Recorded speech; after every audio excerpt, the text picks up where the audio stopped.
Hello, fellow cyborgs. Today I wanted to read you the introduction by Mallory Ortberg to Charlotte Bronte's novel Villette. This is included in my Harper Perennial Legacy edition. Though this only contains minor spoilers and it doesn't spoil the ending, I would recommend that you listen to this after you've already read Villette. It definitely was most impactful to me in that way, and I am glad that I didn't read it as an introduction. In talking about Villette, it's important to get comparisons to Jane Eyre out of the way as quickly as possible so we can rededicate ourselves to the book at hand. Villette deserves, if nothing else, its own place in literary history without constant references to its prettier, more popular older sibling. If there is a sisterly rivalry between Jane Eyre and Villette, it is this, from the Book of Genesis. And Laban had 2 daughters. The name of one was Leah, and the name of the other was Rachel. Leah had weak eyes, but Rachel was beautiful and well-favored. And Jacob loved Rachel, and said, I will serve thee 7 years for Rachel thy daughter. And he went in also unto Rachel, and he loved also Rachel more than Leah. Although Villette has languished for too long in Jane Eyre's shadow, there is no need to praise one at the other's expense. There are almost certainly excellent reasons why Villette has not enjoyed its elder sister's widespread success. Jane Eyre is more exciting, some of its characters more instantly memorable. It is a deeply interior novel that still manages to whip up an instantly engrossing plot. Jane Eyre is on countless summer reading lists and is frequently adapted to film, has entire college seminars devoted to it. Modern feminist classics like Wide Sargasso Sea and The Madwoman in the Attic owe their very existence to the questions about women and desire and convention raised in Jane Eyre. Jane herself, while famously poor, obscure, plain, and little, manages to captivate not one but 2 handsome, powerful men, all besides delivering one of the most powerful feminist monologues of the century. I have as much soul as you, and full as much heart, and if God had gifted me with some beauty and much wealth, I should have made it as hard for you to leave me as it is now for me to leave you. I am not talking to you now through the medium of custom, conventionalities, nor even of mortal flesh. It is my spirit that addresses your spirit, just as if both had passed through the grave and we stood at God's feet, equal, as we are. It is easy to see why Jane Eyre has become such an omnipresent classic, while Villette's Lucy Snowe has no such moment of glory. She is even less attractive than Jane, is even poorer and more friendless, is even more reserved and circumspect. Without placing too much emphasis on biographical details, Villette was published 6 years after Jane Eyre, during which time its author had seen the deaths of her remaining 3 siblings, Branwell, Emily, and Anne. The effects of being the sole surviving member of what was once a remarkably close-knit group of 6 children are painfully visible throughout Villette. Its narrator is isolated and emotionally guarded almost to the point of paralysis. Jane suffers a great deal in childhood from the hands of family members and strangers, but she is not so oppressed that she cannot bring herself to speak of the pain she has undergone. Lucy Snowe's suffering, however, has been so immense, so crushing to her spirit, that she refuses or is unable to give the reader any detail about its nature, and in fact invites us to pretend it never happened at all. It will be conjectured that I was, of course, glad to return to the bosom of my kindred. Well, the amiable conjecture does no harm, and may therefore be safely left uncontradicted. Far from saying nay, indeed, I will permit the reader to picture me, for the next 8 years, as a bark slumbering through halcyon weather, in a harbour still as glass, the steersman stretched on the little deck, his face up to heaven, his eyes closed, buried, if you will, in a long prayer. A great many women and girls are supposed to pass their lives something in that fashion. Why not I, with the rest? Picture me then idle, basking, plump and happy, stretched on a cushioned deck, warmed with constant sunshine, rocked by breezes indolently soft. However, it cannot be concealed that, in that case, I must somehow have fallen overboard, or that there must have been wreck at last. I too well remember a time, a long time, of cold, of danger, of contention. To this hour, when I have the nightmare, it repeats the rush and saltiness of briny waves in my throat and the icy pressure on my lungs. I even know there was a storm, and that not of 1 hour nor 1 day. For many days and nights neither sun nor stars appeared. We cast with our own hands the tackling of the ship. A heavy tempest lay on us. All hope that we should be saved was taken away. In fine, the ship was lost, the crew perished. This is a habit of Villette's narrator, to withhold or conceal her true feelings from the reader for as long as possible. Jane, for her part, is nothing if not forthcoming. If there is something we do not know about Mr. Rochester or the House of Thornfield, it is only because she herself has not learned it yet. Lucy Snowe guards her thoughts jealously, parceling out small morsels to her reader at odd intervals. She becomes still as glass not because she feels nothing, but because she feels things keenly to the point of agony. She gives of herself grudgingly, both to her friends and to us. And yet it is Villette and not Jane Eyre that reduced George Eliot to near incoherent praise in a letter to a friend. Villette, Villette, have you read it? I am only just returned to a sense of the real world about me, for I have been reading Villette. There is a buried reference to Villette in Virginia Woolf's essay on Jane Eyre and Wuthering Heights that rather neatly sums up its place in the pantheon. Woolf refers to it as Charlotte Bronte's finest novel, briefly mentions the storm described in the final few pages, then returns to discussing the Bronte sisters' better-known books. Villette is far less often written about than Jane Eyre or Wuthering Heights or even Agnes Grey, but those who do mention it rarely hesitate in declaring it one of the greatest things they have ever read. It is both out of favor and beloved. It is often overlooked, but it is preciously guarded by those lucky enough to have stumbled upon it. All her force, Woolf writes of Charlotte, and it is the most tremendous of being constricted, goes into the assertion, I love, I hate, I suffer. There could hardly be a narrator more constricted than Lucy Snowe, who has trained herself to such a point that readers hardly know she has had a feeling until she admits she has concealed it from the world. The English critic Matthew Arnold, who hated Villette, declared after reading that it contained nothing but hunger, rebellion, and rage. The book contains a great deal more than that, but he is not entirely wrong. The greatest lie in Villette, and there are many, is this: I, Lucy Snowe, was calm.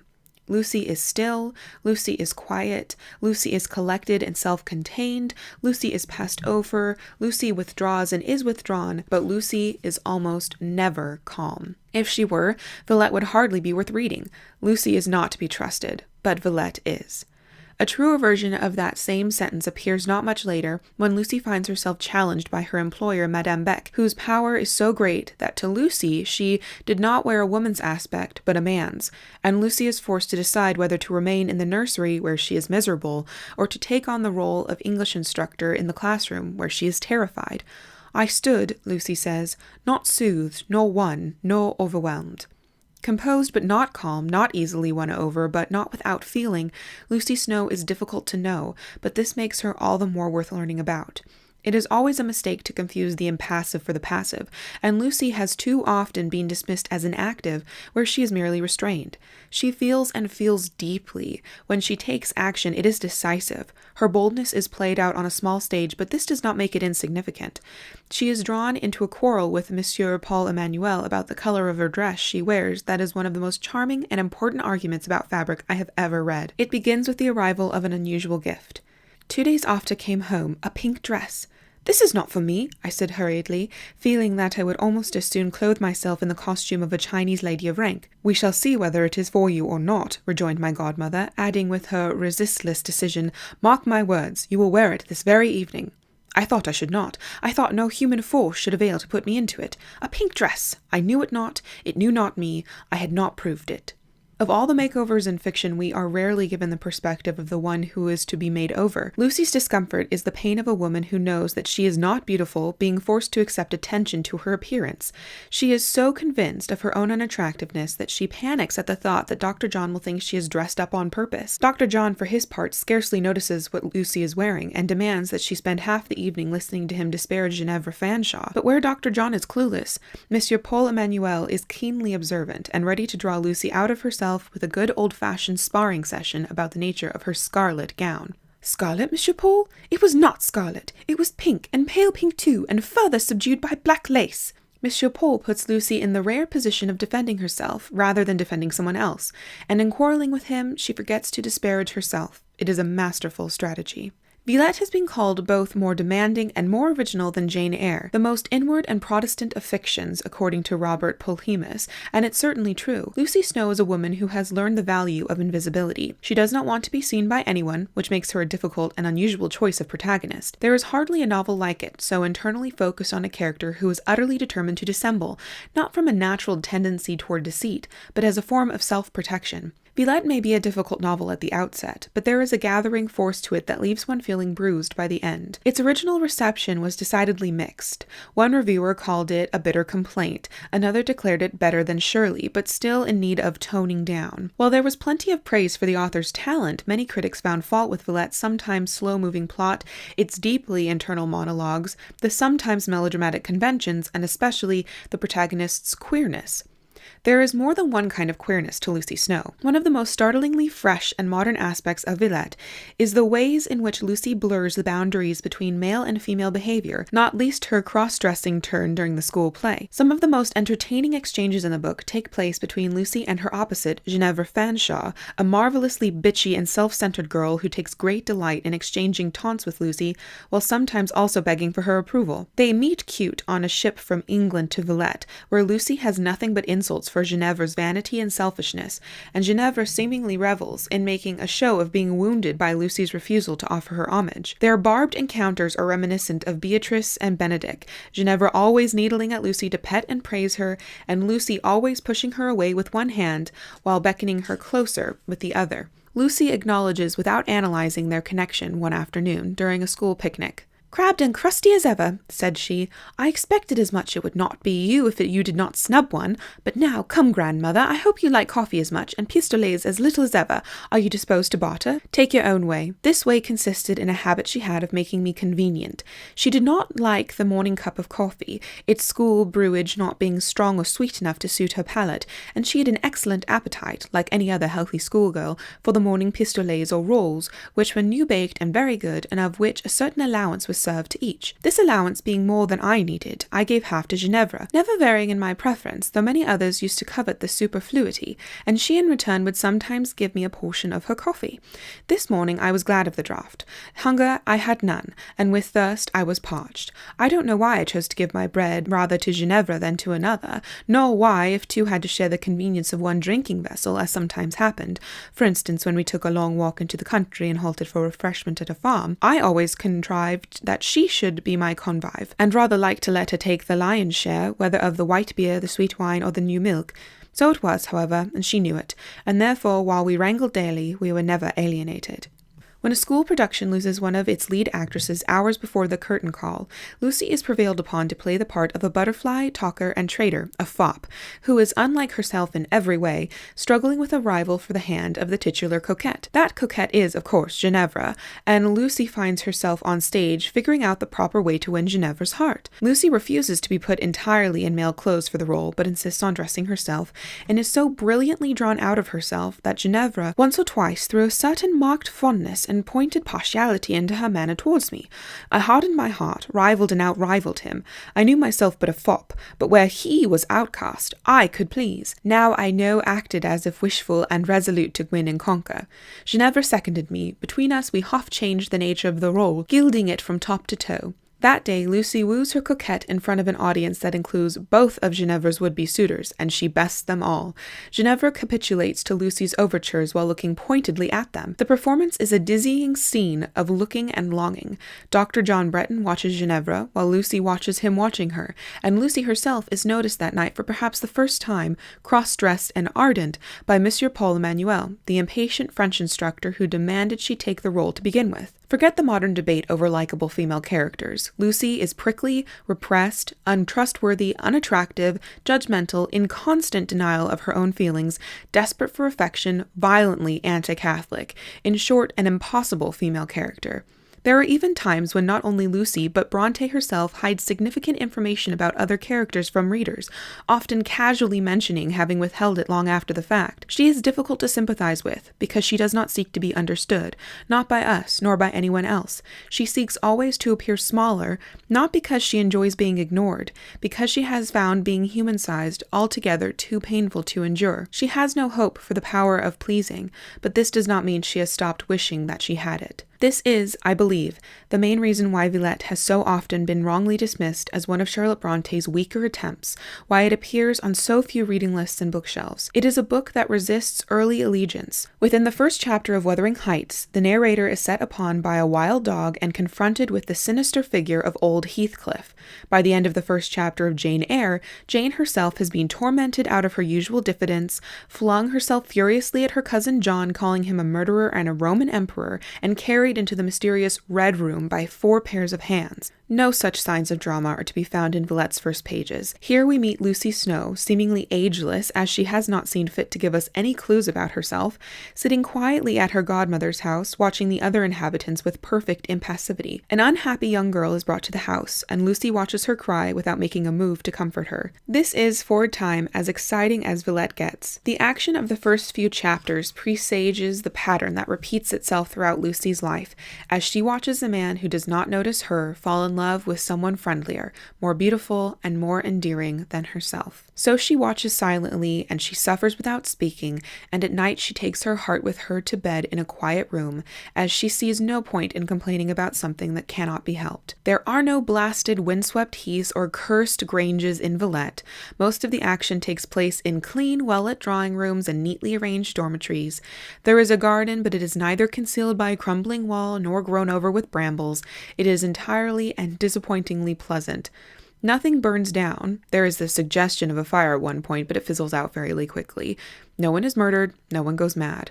What mysteries there are prove to be wholly natural. But there is the ghost of an immured nun, a black and white vision who flies out of dark corners during moments of Lucy's greatest inner turmoil. There is a chillingly panoptic air to the continental boarding school to which Lucy finds herself attached. The proprietress, Madame Beck, is friendly, talented, and engaging, and smilingly paws through Lucy's belongings while she sleeps. Lucy watches and is watched in turn by sinister priests, by mysterious old women, by duplicitous housemaids, by a network of cheerfully amoral spies. There is even a scene that can only be described as hallucinogenic, during which Lucy wanders the streets of Villette in the middle of a carnival, after having been forcibly dosed with a powerful sedative. The drug has a confounding effect on her, and she finds herself hyper-aware of her surroundings, almost feverish with perception. She sees and she feels everything around her until it becomes unbearable, and she gives voice to her anguish in front of another human being for the first time. "My heart will break." In The Fullness of Life, Edith Wharton describes a particular sort of nature, the kind of woman who feels things deeply but has been rarely, if ever, given the opportunity to give scope to its natural range of emotion. I have sometimes thought that a woman's nature is like a great house full of rooms. There is the hall, through which everyone passes in, going in and out, the drawing room where one receives formal visits, the sitting room where the members of the family come and go as they list, but beyond that, far beyond, are other rooms, the handles of whose doors perhaps are never turned. No one knows the way to them, no one knows whither they lead, and in the innermost room, the holy of holies, the soul sits alone and waits for a footstep that never comes. I felt like crying out to him, "Fool, will you never guess that close at hand are rooms full of treasures and wonders, such as the eye of man hath not seen, rooms that no step has crossed, but that might be yours to live in, could you but find the handle of the door." This, I think, is the secret heart of Villette. It has not been loved by many in comparison to its sister novels, but those who have found it are pierced to the inmost. If Jane Eyre has sometimes seemed tamed by the mechanism of canonization or adapted into blandness, Villette still feels like something secret and forbidden, something passed along through a silent chain of fiercely earnest women. Most of the people I know who have read Villette were given a copy by a friend, often only after passing some sort of unspoken test of like-mindedness. The first time I read it, I felt as if I were looking at something illicit. It took me 3 days to finish. At the end, I felt as if I had a fever. I was unjustifiably angry at the world, as if it had conspired to keep Villette from me. At one point in Villette, Lucy finds herself attending an outdoor masque in disguise, and walks alongside a group of her friends, none of whom are able to recognize her. Truly invisible at last, she grants herself the indulgence of admitting to herself the extent of her devotion for one of them. I believe in that goodly mansion, his heart, he kept one little place under the skylights where Lucy might have entertainment if she chose to call. It was not so handsome as the chambers where he lodged his male friends. It was not like the hall where he accommodated his philanthropy, or the library where he treasured his science. Still less did it resemble the pavilion where his marriage feast was splendidly spread. Yet gradually, by long and equal kindness, he proved to me that he kept one little closet, over the door of which was written, "Lucy's room." I kept a place for him too, a place of which I never took the measure, either by rule or compass. I think it was like the tent of Peribanu. All my life long I carried it folded in the hollow of my hand, yet released from that hold and constriction, I know not but its innate capacity for expanse might have magnified it into a tabernacle for a host. There is little to say about Villette's famous double ending without spoiling the joy of discovery for the reader. It will suffice to say that Lucy's story is bookended by storms. Once again, she gives us the option of acknowledging the violence she suffers, or imagining her calm and at peace. The choice is given to every reader who is willing to look for it. During my first time reading Villette, I was taken in by Lucy Snow's semblance of calm entirely. When she finally admitted to having loved and loved passionately, I was absolutely floored. The second time I read Villette, I was absolutely astonished that she had managed to convince me for even a second that she wasn't in love. There is something thrilling, something that induces gratitude in me about the privilege of spending so much time with Lucy Snow's singular mind, of hearing her thoughts, of slowly gaining hard-fought access to the innermost rooms of her soul. The third time I read Villette, I realized I kept a place for her in my heart too, a place of near infinite capacity. I have suffered at her hands, but I am glad to have been held by them at all. Thank you very much for listening. I hope that you enjoy Villette as much as I, and as it appears Mallory Ortberg, have. Until next time, thank you for watching and listening, and continue to be lovely.